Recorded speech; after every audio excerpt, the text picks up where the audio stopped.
नमस्ते dear students, welcome to PT education. My name is Gaurav Gandhi और मैं लेकर आ गया हूं आपके लिए आज एक बहुत ही इंटरेस्टिंग सेशन। दोस्तों, आज हम बात करेंगे ग्लोबल फाइनेंशियल बबल्स के बारे में। जी हाँ दोस्तों, इकोनॉमिक बबल या फाइनेंशियल बबल्स जो होता है उसके बारे में हम बात करेंगे। आज तक पूरे ग्लोबली कैसे कैसे बबल्स फॉर्म हुए हैं और फिर आगे जाकर बर्स्ट हुए हैं, इन सब पे बातें करेंगे दोस्तों। और पूरा एक हिस्टोरिकल टाइमलाइन देखेंगे। व्हाट इज़ अ बबल, क्यों एक बबल बनता है और कैसे हम समझ सकते हैं पहले ही कि एक बबल फॉर्म हो रहा है क्या, इन सब पे बातें करेंगे और समझने की कोशिश करते हैं कि इस पूरे ग्लोबल फाइनेंशियल बबल्स और हिस्टोरिकल टाइमलाइन आज तक क्या क्या ऐसा बबल्स फॉर्म हुआ है। इन सब पे बहुत इंटरेस्टिंग सेशन होगा दोस्तों और आपको बड़ा मजा आएगा इसको समझने में। Let's begin. सो सबसे पहले दोस्तों, व्हाट इज़ अ बबल। अब बबल बेसिकली क्या होता है दोस्तों, इसे इकोनॉमिक बबल या फिर एसेट बबल कहते हैं।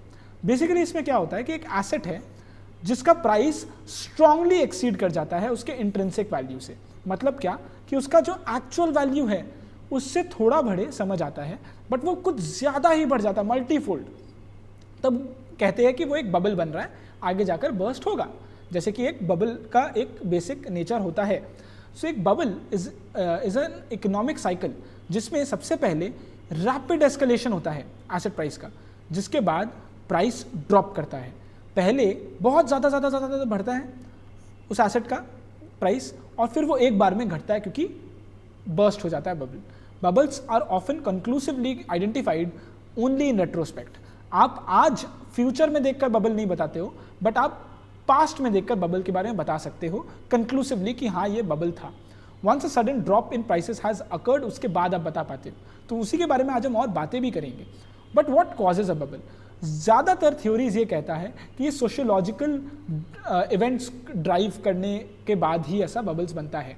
बेसिकली ऐसा कहा जाता है कि there is no clear agreement on what causes a bubble, but evidences show that या तो रैशनैलिटी नहीं होता, इस वजह से होता है, और या तो assumptions about irrationality of others नहीं होता।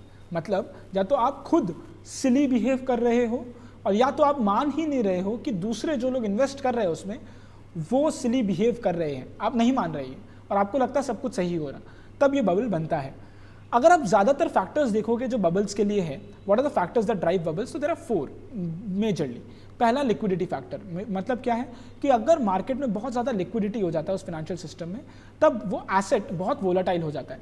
तब बहुत ज़्यादा शॉर्ट टर्म लेवरेज पाने के लिए, कम टाइम में ज़्यादा पैसे कमाने के लिए लोग बहुत ज़्यादा पैसे उसमें डाल देते हैं और वो फ्लक्चुएट करता है। इस वजह से एक्स्ट्रापोलेशन की वजह से हो सकता है। अब एक्स्ट्रापोलेशन बेसिकली क्या होता है दोस्तों, इन्वेस्टर्स ये सोचते हैं कि आज के प्राइसेस को देखकर वो एक्स्ट्रापोलेट करते हैं, मतलब फ्यूचर देखते हैं और सोचते हैं कि नहीं एक्स्ट्राऑर्डिनरी रिटर्न्स मिलेगा, जैसे पास्ट में मिला वापस से मिलेगा, जिसके वजह से भी बहुत लोग उसमें इन्वेस्ट करते हैं, निवेश करते हैं। सोशल हर्डिंग भी एक होता है कि क्योंकि सब लोग कर रहे हैं तो हम भी करते हैं, बेसिक मतलब। तो एक जो भेड़ चाल वाली प्रक्रिया होती है, तो उसमें बेसिकली क्या होता है दोस्तों कि क्योंकि सब लोग इसमें इन्वेस्ट कर रहे हैं, गोल्ड में कर रहे हैं तो हम भी करते हैं। क्योंकि सब लोग इन्वेस्ट कर रहे हैं वॉल स्ट्रीट बेट्स में, जैसा आपने देखा था कि एक रेडिट ग्रुप है जो कि सब लोग इन्वेस्ट कर रहे हैं शॉर्ट सेलिंग में, तो सब लोग कर रहे हैं। इट इज़ लाइक दैट ना। मॉरल हजार्ड भी होता है कि it increases the exposure to risk when insured. तो इन सब फैक्टर्स के वजह से बबल को और ज़्यादा प्रोत्साहन मिलता है और बबल और बड़ा होते जाता है, लेकिन कभी ना कभी तो बर्स्ट करेगा। जैसे कि सबसे पहले हम देखते हैं first major bubble in history was the tulip mania. ये बड़ा इंटरेस्टिंग है दोस्तों। 1620 से 1637 तक चलने वाला ये ट्यूलिप है दोस्तों। ये डच गोल्डन एज में इस फैशनेबल ट्यूलिप का दाम इतना स्काई रॉकेटिंगली हाई चला गया था कि इसका टॉप वैल्यू 25,000 यूरोज हो गया था दोस्तों। एक ट्यूलिप का प्राइस 25,000 यूरोज पहुंच गया था। It had no critical influence on the economy और the prosperity of the Dutch Republic, but ये एक बबल बन गया था और एक एक ट्यूलिप इतना महंगा होता जा रहा था। बट उसके बाद क्या हुआ, what was the after math. हुआ ये कि ये फिर नीचे जाकर, जैसे कि अनियंस का प्राइस होता है, जैसे कि रेगुलर फ्लावर्स का प्राइस होता है, वैसे ही ये ट्यूलिप का प्राइस आ गया था। तो अब सोचिए एक बार 25,000 यूरोज और वो गिर कर वापस से अनियंस जितना और फ्लावर्स जितना, रेगुलर फ्लावर्स जितना आ गया। इंटरेस्टिंग। सेकेंड, एक .com बबल आया था दोस्तों 1990s में। .com बबल में क्या हुआ था कि कोई भी कंपनी अपने नाम के आगे .com लगा दे, अगर वो ई बिजनेस करने लगे तो लोग उसको बहुत ज़्यादा अच्छा मानते थे। वो बहुत ज़्यादा रेम्यूनरेटिव मानते थे। समझते ये थे कि क्योंकि इंटरनेट रेवोल्यूशन आने वाला है उस समय 1990s में, तो लोगों को लगा जो भी कंपनी .com है उसमें निवेश कर देना चाहिए, उसमें इन्वेस्ट कर देना चाहिए। So during this period internet based companies के पास बहुत पैसे आने लगे, बहुत इन्वेस्टमेंट्स आने लगे। नास्डैक उस समय का 5000 क्रॉस कर गया स्टॉक मार्केट यूएस का। इफेक्ट्स ऑन द इकोनॉमी क्या हुआ? माइल्ड रिसेशन आ गया यूएस में और and many foreign nations also. Sell offs बहुत ज़्यादा होने लगे and a subsequent fall in stock prices occurred. जब ये हुआ तो बहुत लोग रातों रात रोड पर आ गए, बहुत ज़्यादा लोगों का नुकसान हुआ। 4 to 6 ट्रिलियन डॉलर्स का नुकसान हुआ है, मार्केट से वाइप ऑफ हो गया आफ्टर द .com बबल। तो ये भी एक बबल था। और क्या, साउथ सी बबल भी एक है। 1711 में साउथ सी कंपनी के शेयर्स के प्राइस बहुत ज़्यादा जाने लगे। Stocks in the South Sea company were traded for 1000 pounds, British pounds. तो लोगों को इसमें लगा कि इसमें बहुत बहुत बहुत ज़्यादा रिटर्न्स मिलने की आशा है। तो $1000 पाउंड्स पर स्टॉक एट दैट टाइम। इससे हुआ क्या? Massive amount of money was lost. British government took action उस समय to revive the economy and the banking industry. उस समय British government had to intervene. हुआ ये कि अल्टीमेटली इनके स्टॉक्स वर्थलेस हो गए। आफ्टर मैथ ये था कि वो वर्थलेस हो गया after a point of time. US housing bubble के बारे में हम जान सकते हैं दोस्तों। चौथा, यूएस हाउसिंग बबल के बारे में तो आपको पता भी होगा। 2007 में यूएस में एक हाउसिंग क्राइसिस आया था। 2009 में ये फटा बबल, जिसके बारे में सबसे पहले हमारे एक आरबीआई गवर्नर ने कह दिया था 2005-06 में। तो आप बताओगे कि वो आरबीआई गवर्नर कौन थे जिन्होंने ये पहले ही प्रेडिक्ट कर लिया था? नाउ यूएस हाउसिंग बबल में क्या हुआ बेसिकली कि हाउसिंग मार्केट के प्राइसेस बहुत बढ़ने लगे, होम लोन्स बहुत लोग लेने लगे और हाउसिंग स्पेस में बहुत ज़्यादा फिर प्राइसेस बढ़ने लगा और लोग सब प्राइम लेंडिंग शुरू कर दिए। बैंक स्टार्टेड सब प्राइम लेंडिंग। आपको लोन चाहिए आप ले लो, आपको नहीं चाहिए आप भी ले लो। तो इससे हुआ ये कि जो लोग एक्चुअल में अफोर्ड नहीं कर सकते थे उस हाउस को, उन्हें भी लोन मिला एंड दे वर सब प्राइम पीपल। सब प्राइम मतलब वो लोन नहीं चुका सकते। अल्टीमेटली जाकर ये बबल बर्स्ट हुआ कि जब सब लोग हाउस मार्केट में निवेश कर रहे थे और सीडीओज बन गए। सीडीओ का फुल फॉर्म अगर आपको पता हो तो बताइएगा। तो उसके वजह से अब हाउसिंग मार्केट के प्राइसेस बहुत बढ़ने लगे, but after a point of time there was no intrinsic value to it. तो फिर बर्स्ट हुआ and many people were not able to repay the loans, so they stopped paying the mortgages. Average home price उस समय $2,75,000 पे आ गया था due to the bubble and this was close to the global financial crisis. Globally ये financial crisis आया, जबकि आया था सिर्फ यूएस में, लेकिन ये ग्लोबली आज तक कहते हैं कि इनका इफेक्ट्स आज भी गया नहीं है।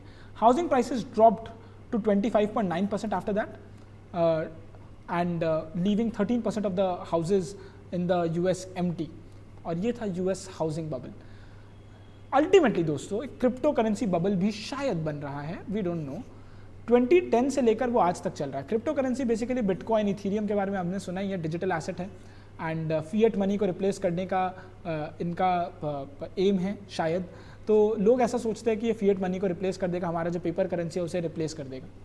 सो दैट यूजेस क्रिप्टोग्राफी और ब्लॉकचेन टेक्नोलॉजी यूज़ करके फिर ये एक एसेट क्लास बना है। ये एसेट क्लास है कि ये मनी में ट्रांसफर होगा किसी को पता नहीं है। It started with very small, there are only limited bitcoins in the whole world, खाली उनका प्राइस अप डाउन होता है। अब it approached $1 billion at one point of time, जिसके बाद 2011 में वो $0.30 से $32 हुआ। दोस्तों 2011 में $0.30 पर बिटकॉइन था। अब आज कितना मैं आपको दिखाऊंगा। $32 से 2014 में ये 600 गया, 2017 में ये 16,000 गया और फिर ये 7,900 पे आ गया।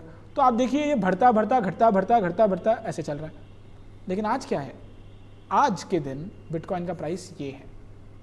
आप देखिए, सिर्फ इसका ग्राफ देखिए और ये कहाँ तक जा रहा है, आसमान को छू रहा है। लोग कहते हैं कि ये $2 लाख पर बिटकॉइन भी चला जाएगा, 50,000 क्रॉस कर चुका है। तो ये है व्हाट विल हैपन नेक्स्ट, पता नहीं है। जब ये बबल बर्स्ट करेगा तो बहुत लोग जो बिल्कुल लास्ट पॉइंट पे जाकर खरीदे थे बिटकॉइंस, वो सब रोड पे आ जाएंगे। बट ब्लॉकचेन टेक्नोलॉजी इसका बहुत काम का है। सो ये दोस्तों था बिटकॉइन के बारे में। But basically how can you identify a bubble? Let's understand कि एक बबल को क्या आप पहले ही आइडेंटिफाई कर सकते हो?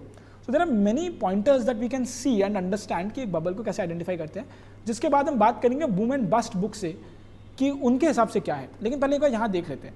Unusual changes in single measures, higher risk lending and borrowing behaviour, बहुत ज़्यादा जब risk of lending and borrowing होता है. Leverage to purchase assets. Rationalising decisions based on speculated price increases. Rationalizing asset prices by increasing weaker arguments.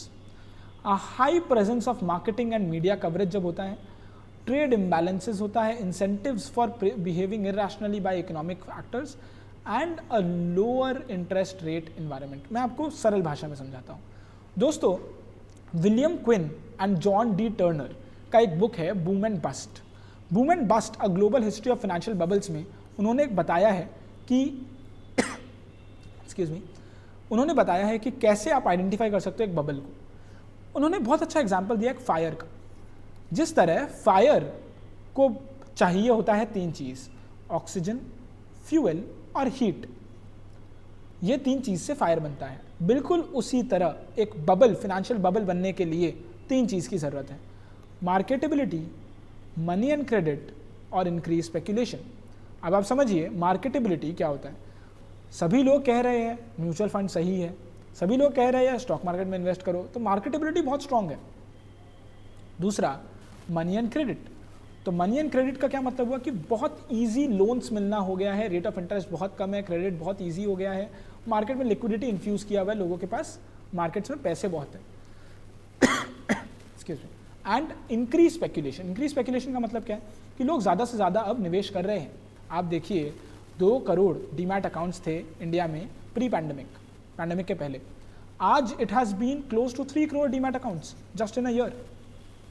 Demat accounts लोग ज़्यादा बना रहे हैं, आईपीओज में निवेश ज़्यादा कर रहे हैं, स्टॉक मार्केट में ज़्यादा पैसा लग रहा है, लोगों का जॉब चला गया है, जिसके वजह से पीपल आर नाउ थिंकिंग कि घर बैठे हम कमा सकते हैं स्टॉक मार्केट से में पैसे निवेश करके, तो क्यों ना हम ऐसा करें. तो ऐसे में बहुत लोग मार्केट में घुसे. So according to them, this is the perfect time to call it a bubble. That is what Vivek Kaul also says, a very renowned economist. तो ये दोस्तों है पूरा ग्लोबल फाइनेंशियल बबल्स के बारे में और एक हिस्टोरिकल टाइमलाइन एक फाइनेंशियल बबल्स के बारे में. और ये बबल एक बार बढ़ता कभी बर्स्ट हो सकता है. तो आग है, सोच समझ के हाथ डालना चाहिए.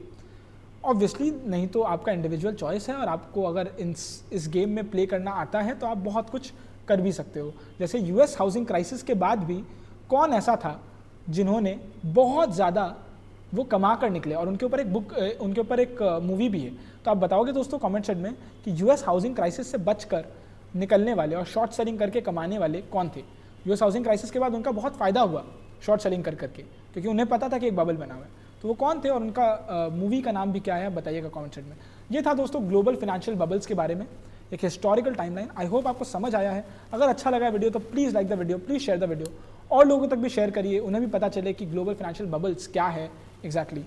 And thank you so much. ये 3 क्वेश्चंस मैं आपके लिए लेकर आ गया हूँ, कमेंट सेक्शन में ज़रूर आंसर करिएगा. This is very relevant for exam purposes and general learning. बहुत रेलेवेंट है. और अगर आपको बिटकॉइंस के ऊपर भी एक वीडियो चाहिए कि बिटकॉइंस क्या आगे जाकर एक एसेट क्लास के जगह मनी के लिए भी काम आ सकता है, can they replace fiat money, इसके ऊपर भी अगर एक सेशन चाहिए तो ज़रूर हमें कमेंट में बताइएगा, मैं ज़रूर आपके लिए बनाने की कोशिश करूँगा. So this is it from my side. Global financial bubbles के बारे में ये था. इकोनॉमी क्रैकर कोर्स अगर आपको ज्वाइन करना है तो आप ज़रूर इस लिंक से ज्वाइन कर सकते हो. एंड 8 मार्च से शुरू होने वाला है दोस्तों. 36 आवर का कोर्स है 6 मंथ्स वैलिडिटी के साथ. Learn and be confident with economy like a boss with economy cracker. PT subscription courses में भी आप एनरोल कर सकते हो. CA booster premium and power of 10, 20 premium sessions and power of 10 के 4 सेशंस वीक ऑन वीक आपको मिल सकते हैं. 1 मंथ 6 मंथ किसी में भी आप ज्वाइन कर सकते हो इस लिंक में पार्ट लेकर में क्लिक करके.